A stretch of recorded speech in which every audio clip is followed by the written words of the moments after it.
Welcome back to the channel. It's the 11th of February and the Cheltenham Festival is 28 days away. I'm going to preview one race a day which will take us all the way up to that Tuesday in March. Handicap entries are out next Tuesday the 18th, so just going to preview some graded races up until then, and then I'll start on handicaps. Starting off with the opening race of the festival, the Supreme Novices Hurdle, usually ran at a very high pace.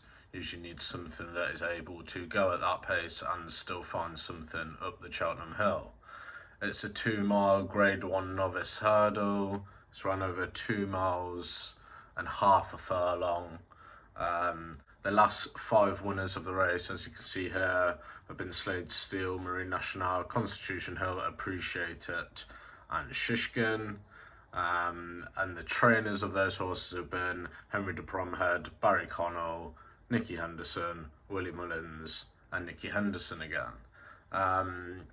The current market reads as followed. These are non-runner no bet prices. Kopek de Board is the 10 to 11 favourite, followed by Romeo Coolio at 6 to 1, joined with Salvatore Mundi also at 6 to 1.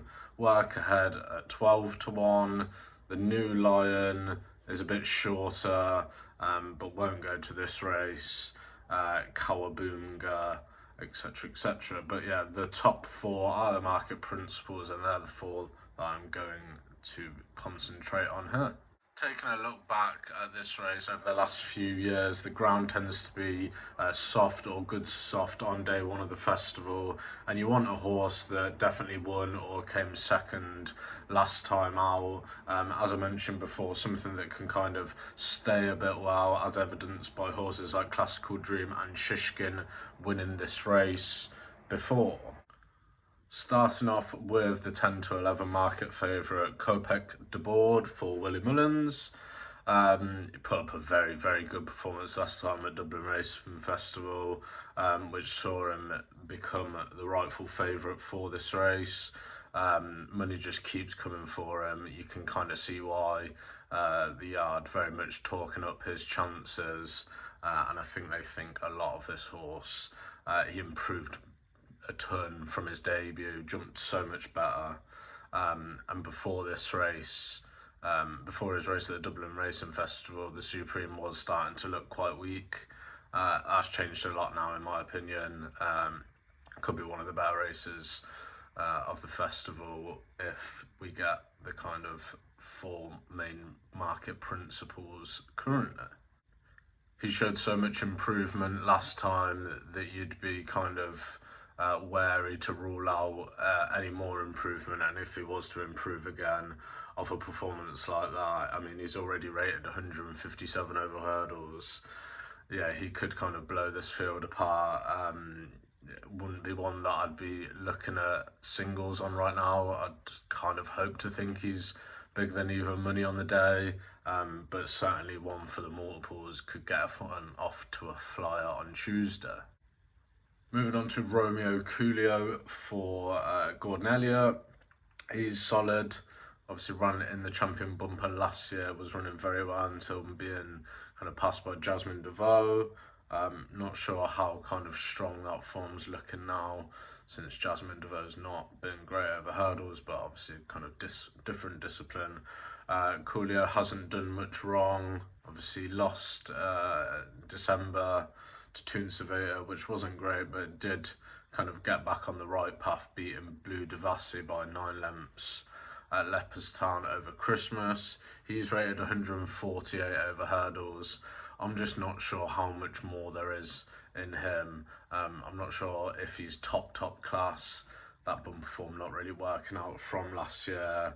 I don't expect him to win. I expect him to run a decent race, maybe come 3rd or 4th. Similar-ish to Firefox was it last year for the Elliott team. I think there'll be 1 or 2 kind of classier or a bit better in here than him on the day. Moving on to the enigma that is Salvatore Mundi. He went to favourite of this race after his win in the Moscow Flyer, Punchestown, at the start of January. But he's quickly become the kind of Mullins second string for this race after Kopek de Board's very impressive performance at the Dublin Racing Festival. There's a chance he's kind of becoming a bit forgotten here, I think. I know he did a lot wrong the last day, but he showed a really impressive turn of foot, and you'd imagine he's definitely got the power to get up that Cheltenham Hill.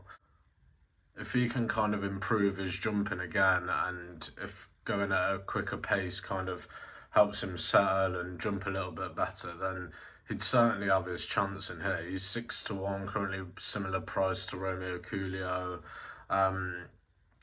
Yeah, it's kind of hard to make a case for him because he's probably got the most to work on from last time, but I think his 1 length second to Sergino in France is without a doubt the best form in this race. He also ran at the Cheltenham Festival last year in the Triumph and came 6th.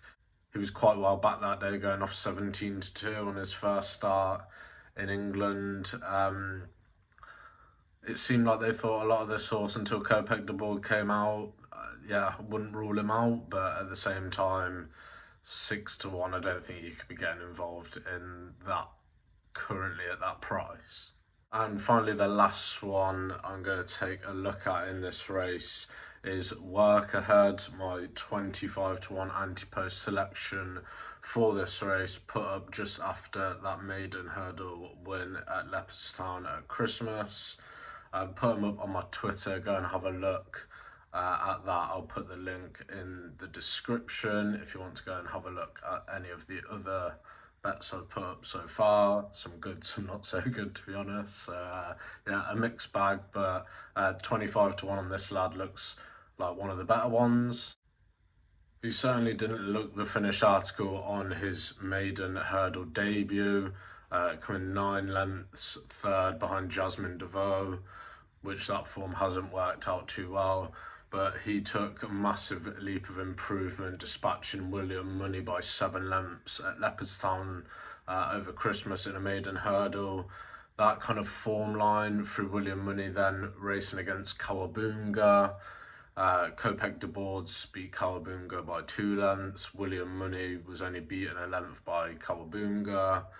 That form all kind of ties in with each other. I know it doesn't all kind of equate to each other, and that Kopek de Boards form with Kawabunga was when he didn't jump so well and he hadn't took all that improvement at DRF. So yeah, you can't take it quite literal, but I would say that's by far and away the closest to a Kopek de Board piece of form in this race, in my opinion.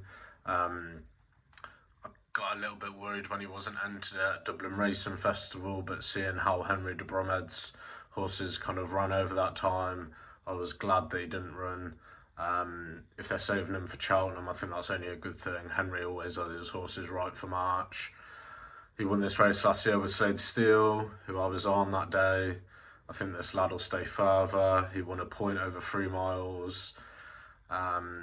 Yeah, he looks like he has all the tools, and if there's still a little bit more improvement, then he could be the one that really puts up to Kopek de Board, especially if Kopek was to kind of make any mistake at a hurdle. I think he'd be there to pounce.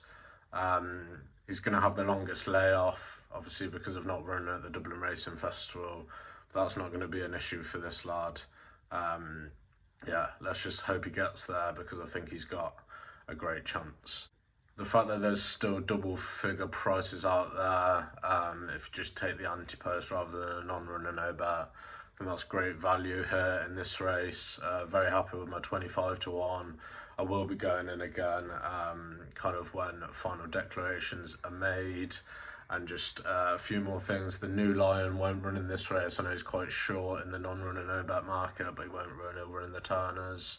Not sure what JP horse will run, but he'll run one of like Errancy or Quelle Histoire or Kate Dorsey. I don't know, one of them will run, but none of them will win. Couldn't find an English horse for love nor money. Yeah, there'd be long odds against to have a horse place in the top 5, maybe even the top 8, to be honest. See this being an Irish kind of domination race. All the English horses just seem to, have one good performance and then one bad one. Regent Stroll, the most recent of those. So yeah, that's my Supreme preview. I'd have 1A, 1B, Copec de Bordes and Workahead. 2 would be Salvatore Mundi. I think he's a little bit forgotten and certainly classy, big engine. And then Romeo Coolio to be kind of that 3rd or 4th place horse. At bigger prices, there's nothing that really interests me. I think the market principles might have this race locked up. Check back tomorrow for a preview of the Arkle, and check back every day up until the Cheltenham Festival. Nice one.